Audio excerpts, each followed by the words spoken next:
خیبر پختونخوا میں گورننس کے نام پہ جو ہو رہا ہے وہ نہ عمران خان کا ویژن ہو سکتا ہے. البتہ عمران خان نے اپنے معاملات جن لوگوں کو دیے ہیں وہ خیبر پختونخوا کے اس میس کے ذمہ دار ہیں.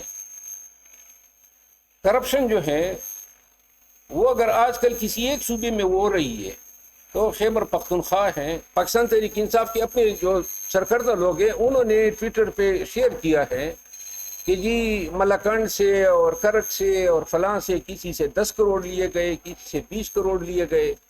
اور چونکہ میں خود خیبر پختونخوا سے ہوں, ان تمام پاکستان تحریک انصاف میں ہم نے 3 دفعہ اسٹیبلشمنٹ کے ساتھ مذاکرات کیے, اور مذاکرات ہمیشہ اس وقت ہوئے جب ہم سڑکوں پہ ہوتے.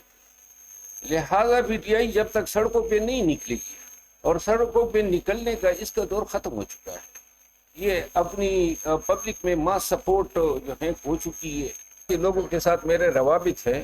تو مجھے یہ کہتے ہوئے بڑا افسوس ہو رہا ہے کہ ان خبروں میں یہ صرف پروپیگنڈا نہیں ہے. کیا پڑی ہے ہمیں کہ ہم اپنی حکومت یہ 6 وزیر بیٹھے ہوئے ہیں اور 32 محکمے جو ہیں وہ وزیر اعلیٰ صاحب نے اپنے ساتھ رکھے ہوئے. اور اب جب ایکسپینشن کی بات آئی, ایکسپینشن پہ جب ہوتی ہے کابینہ بنتی ہیں تو لوگ اہل لوگوں کو لیتے ہیں, ایکسپرٹس کو لیتے ہیں, اپنے پیشے میں جو ہے مستند جو نام ہوتے ہیں. یہاں پہ پی ٹی آئی میں یہ سلسلہ نہیں ہے.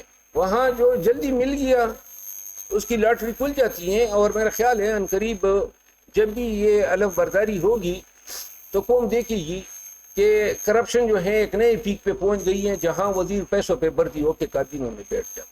کوئی سوال ہے؟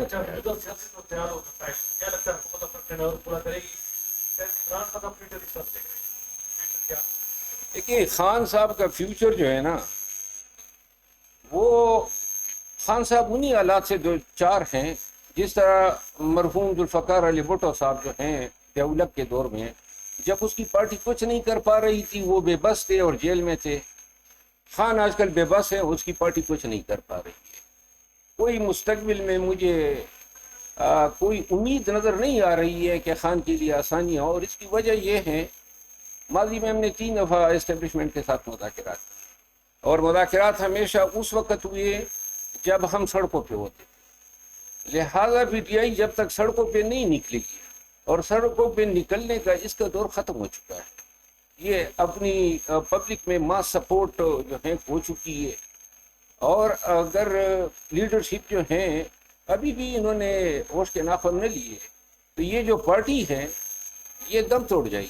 یہ 9 مئی کے بعد تو نہ دم توڑ پائی, لیکن ابھی جو ہے آپس کی ریشہ دوانیاں, یہ بدعنوانیاں, یہ اقربا پروریاں, اور یہ جو وراثت کے دعوے دار سامنے آ گئے ہیں, ان کے ان اعمال کے بل بوتے پہ اس پارٹی کو بری ہونے میں کمی دیکھ لگی. دیکھیں حکومت جو ہے وہ حکومت تو نہیں ہے, قبضہ مافیا ہے, اس میں کوئی شک نہیں ہونا چاہیے. قبضہ مافیا ہے, انہوں نے زبردستی حکومت پہ قبضہ. دیکھیں یہ پاکستان ایک ایسا ملک ہے جہاں الیکشن چوری ہو گئے. یعنی الیکشن کس طرح چوری ہو سکتے ہیں, اور یہ اگر کسی آئین کے ساتھ کوئی غداری ہو سکتی ہے تو اس سے بڑی غداری کوئی ہے ہی نہیں. اور جن لوگوں نے یہ غداری کی ہے وہ بھاشن دیتے ہیں ملک کی وفاداری کے. تو لہٰذا یہ حکومت ہے, یہ دیکھیں یہ جو ملے ہوئے ہیں نا یہ مصلحتوں کے تحت ملے ہوئے ہیں. سب نے شارٹ ٹرم ٹارگیٹ رکھے ہوئے ہیں کہ ہم نے اقتدار کرنا ہے, اور اقتدار کے بل بوتے پہ اپنے آپ کو دوام دینا ہے مالی طور پہ. تو لہٰذا ہاں البتہ کبھی پاکستانی جاگ گئے, کبھی پاکستانیوں کو احساس ہو گیا مظلوم بھی ہے اور منقسم بھی ہے. تو ظالم جو یعنی کمپنی یہی چلے گی. ہاں جی, کمپنی یہی چلے گی. فی الحال تو انہوں نے عدلیہ کو قابو کیا ہوا ہے. لیکن نا اس میں ہنسنے کی کیا بات ہے, رونے کی بات ہے. ہماری عدلیہ جس میں میں نے خود 33 سال اس پیشے میں گزارے, لیکن جب ہم کسی بڑی بڑی عدالتوں میں کھڑے ہوتے ہیں نا ہمیں پتہ ہوتا ہے کہ یہ اتنے کمزور نکلیں گے, کبھی سوچا ہی نہیں تھا. تو لہذا عدلیہ جہاں انصاف مفقود ہو جائے نا تو وہاں پھر ظالم کا اور طاقتور کا طوطی ہوتا ہے. خان جو ہیں اس کی امید یا عوام پاکستان سے تھی، اور پاکستان کے عوام جو ہیں باقی سارے کاموں میں طاق ہے، لیکن حق کے ساتھ کھڑے ہونے میں، ظالم کے آگے کھڑے ہونے میں اور جبر سے ڈٹ جانے کے لیے وہ حوصلہ جو ہیں. اب ایرانیوں کو دیکھیں نا، کیا قوم ہے، پوری دنیا اکٹھے ہیں، 40-50 سال سے ان کا بائیکاٹ ہے. نہ یہ اپنا پیٹرول بیچ سکتے ہیں، نہ اپنا سریہ بیچ سکتے ہیں، نہ دوائیاں بیچ سکتے ہیں. آج بھی ایران کا انفراسٹرکچر دیکھ لے، ایران کے ڈرونز دیکھ لے، ایران کی ٹیکنالوجی دیکھ لے، اور کس جرت کے ساتھ جو ہے پوری دنیا کے سامنے یہ امریکہ اور اسرائیل اور وہ تمام کوفی عرب طاقتوں کے ساتھ لڑ رہا ہے. لیکن ہار نہیں مان رہے. 18 پوائنٹ کیے نا ٹرمپ نے، انہوں نے کہا میں قبول نہیں ہے. ان کا لیڈر مر گیا، شہید ہو گیا، آیت اللہ روح اللہ خمینائی. ان کے تمام لیڈرشپ جو ہیں ان کو طاق کے انہوں نے نشانہ بنایا.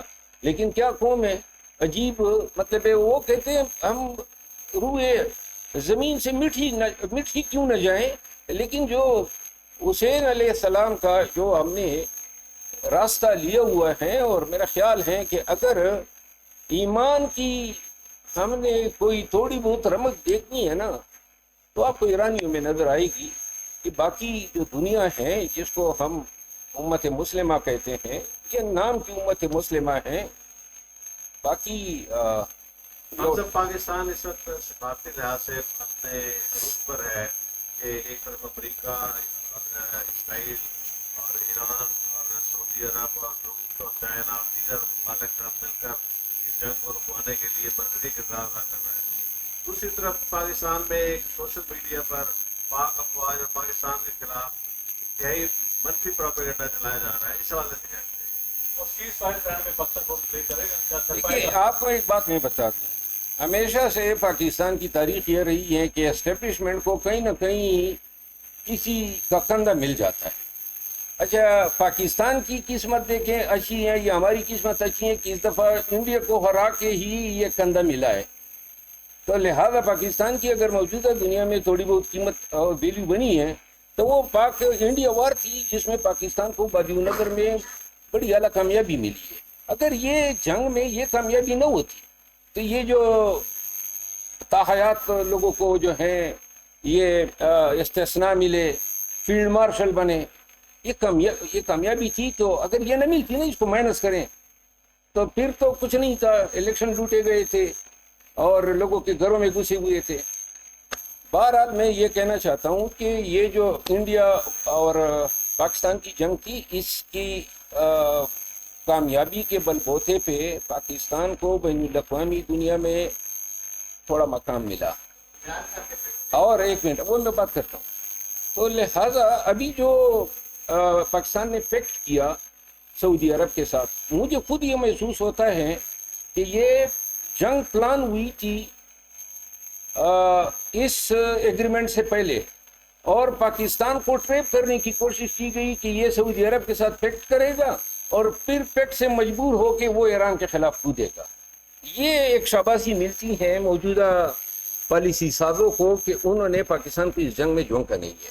ورنہ اس ایگریمنٹ کے تحت ہم پابند ہیں کہ سعودی عرب کی طرف سے بھیجے گئے کوئی بھی میزائل یا کوئی بھی ڈرون جو ہے وہ حملہ تصور ہوتا ہے، اور پاکستان اس کے تحت ایران پہ حملہ کرنے کا جو ہے پابند تھا.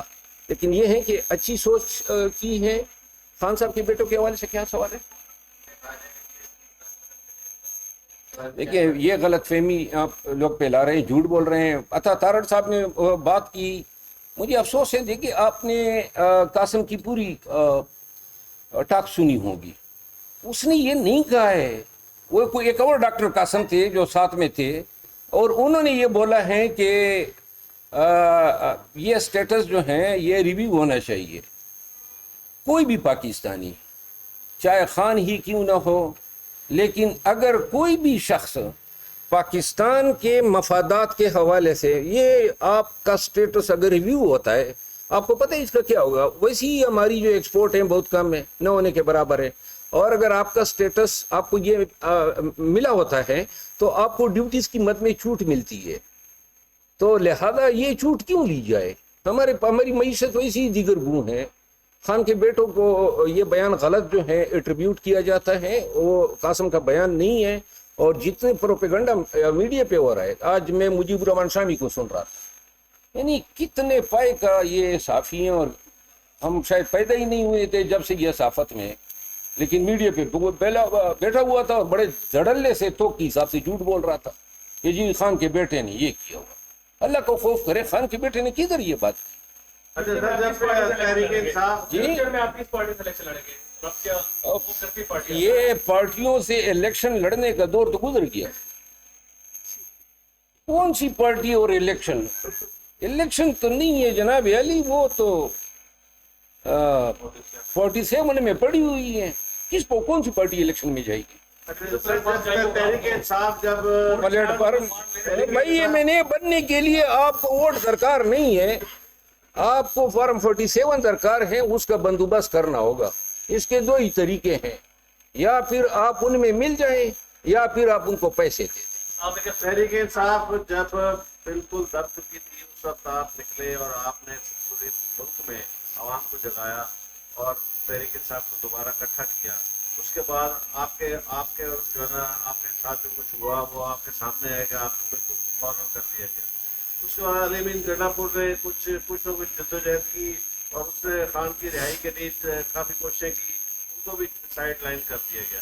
اس کے علاوہ جو بھی لوگ خان صاحب کی رہائی کے لیے کوشش کرتے ہیں ان کو سائڈ لائن کر دیا جاتا ہے. اس کی کیا وجہ ہے؟ دیکھیے میں کافی عرصے سے کہہ رہا ہوں، پاکستان تحریک انصاف اسٹیبلشمنٹ کے قبضے میں ہے. ہر اس آدمی کو توڑا جاتا ہے، خان سے علیحدہ کیا جاتا ہے، دور کیا جاتا ہے جو تھوڑی بہت خان کے لیے ممد و معاون ثابت ہو.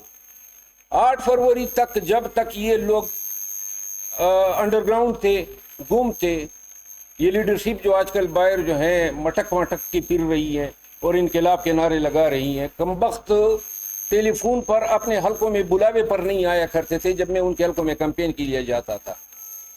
اور 8 فروری کے بعد جو ہی باہر نکلے، معاملات ان لوگوں نے اپنے ہاتھ میں لیے. خان جو ہے اس کے پاس لمیٹڈ فیڈ بیک ہیں، سارا دار و مدار اس کا جو ہے وہ ڈان اخبار پہ ہے، اس کی رسائی ہے ڈان اخبار تک، نہ سوشل میڈیا تک ان کی رسائی ہے. پھر جو جیل کا عملہ ہے، میں آپ کو بتا دوں، یہ بات کبھی میں نے کی نہیں ہے، لیکن جو جیل کا عملہ ہے کچھ لوگ ایسے جان بوجھ کر ان کے قریب کر دیے جاتے ہیں. خان کو یہ باور کرایا جاتا ہے جیسے وہ شخص خان کا بہت ہی زیادہ چھانے والا ہے. یہ میں نے دیکھے ہیں جیل کے عملے کے اسسٹنٹ سپرڈنٹ وغیرہ، وہ خان کے اتنے قریب کر دیے جاتے تھے اور پھر جو ہے ان لوگوں کے ذریعے خان کے کان بھرے جاتے ہیں. تو لہذا پاکستان تحریک انصاف جو ہیں وہ 11 اپریل 2024 سے اسٹیبلشمنٹ کو پیاری ہو چکی ہے. جو یہ سوچ رہے ہیں نا کہ پاکستان تحریک انصاف کی یہ لیڈر، یہ سہیل افریدی، یہ الراجہ، یہ علیمہ خان، یہ کوئی احتجاج کریں گے. 1.5 سال سے میں چیخ رہا ہوں کوئی لائے عمل تو دے دے، یعنی آج تک انہوں نے 1.5 سال میں کوئی لائے عمل ہی نہیں کیا. تو یہ خاک احتجاج کریں گے. ان کی روزی روٹی تب تک ہے باہر سوشل میڈیا والوں کی کہ جب تک خان اندر ہے، یوٹیوب والے جو ہیں وہ ڈالر کماتے رہیں گے. ادھر پاکستان میں خیبر پختونخوا جو ہیں وہ اب سونے کی کان ان کے لیے بن چکی ہے.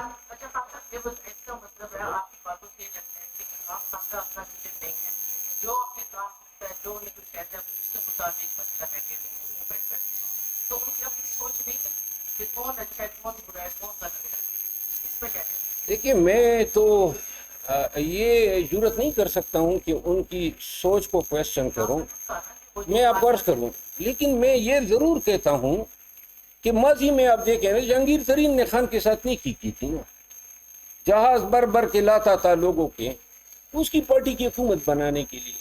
آج جہانگیر ترین کا کیا اثر ہوا؟ اس کی بیٹی کا اس کے خلاف پی ٹی آئی کی حکومت میں پرچے بنے.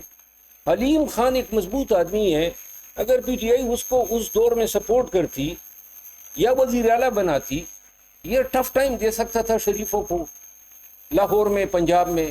حلیم خان اپنے پی ٹی آئی کے دور میں وہ اس کی بیٹی جو ہیں وہ جیلوں میں گئے، جیلی ان پہ کیسز بنائے گئے اور پھر وہ بری بھی پی ٹی آئی کے دور میں ہوئے.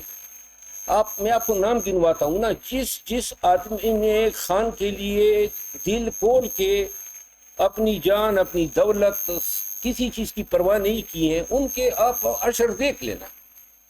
یعنی یہ ان لوگوں کو کوئی ضرورت تھی پی ٹی آئی کی؟ یہ ارب پتی گرب پتی لوگ ہیں، ان کو کیا پڑی تھی؟ اپنے آج بھی میرا خیال ہے علیم خان جو ہے وہ شوکت خانم کو چندے دیتا ہے، لیکن بات یہ ہے وہ جو آپ کہہ رہی ہیں نا، یہ بھی تو سیلیبریٹ ہو رہے ہیں نا. کون دیکھیں میں آپ کو ایک عرض کروں،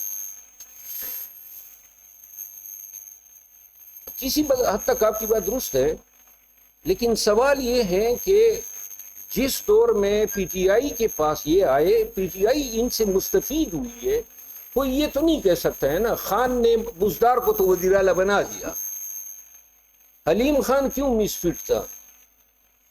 یہ جو آپ نے بات کی نا کہ خان کانوں کے کچے ہیں،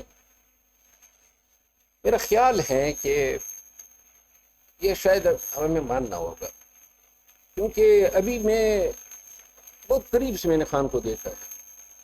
جیل کے اندر طریقہ واردات یہ ہوتی تھی، میں چشمدید رہا ہوں، خان سے کوئی فیصلہ کرانا ہوتا تھا تو ایک حضرت آ کے خان کے کان میں بات ڈال دیتے تھے، اور کوشش یہ ہوتی تھی کہ یہ بات کرتے ہوئے کوئی دوسرا جو ہے اس کو بنک نہ پڑے. دوسرا آ کے وہی بات دوسرے انداز میں کر کے اس کی تائید کر دے دیتا، تیسرا آ کے جناب علی کٹ مار دیتا تھا.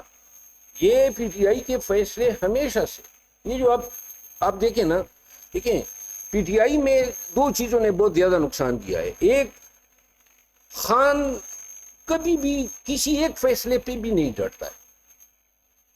ہر فیصلہ آپ میں سے کوئی ایک مجھے بتا دیں کہ یہ ایک فیصلہ ہے علی امین وزیر اعلیٰ بنے تو علی امین کو ہٹا دیا.